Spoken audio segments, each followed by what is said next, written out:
दाइ कस्तो भइरहेछ खाना कस्तो भयो दामी छ पिकनिक गएको यहाँ पिकनिक गए जस्तो लाग्यो दिदीलाई कस्तो भयो खाना मलाई त एकदम मिठो भयो बाला कस्तो भयो खाना स्पेशल हँ स्पेशल यहाँ भने हुने ठाउँ छैन मम्मीलाई कस्तो छ खाना ठिक छ राम्रो छ कस्तो छ खाना बहिनी हामी चाहिँ अगाबारे खोर्सानी कानबाट धुवानी किराइछ त्यस्तो रमाइलो भइरहेछ पोखरामा अगाबारे खोर्सानी कस्तो भइरहेछ कस्तो भइरहेछ खाना भाइ एकदम भिडियो पनि छ दाइ रमाइलो भइरहेछ साथीवाला के भन्छ फर्स्ट टाइम आउँछु पोखरा एकदम रमाइलो किचन हुने किचन हुन्छ हाम्रो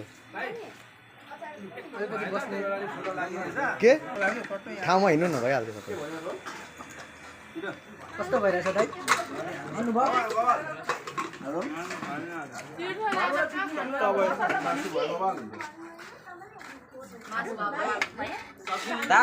सुवा भाइ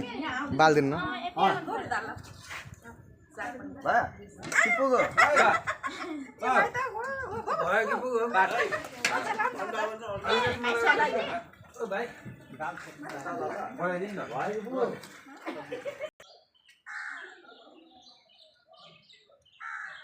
सप्तकोशी तीर्थयात्रा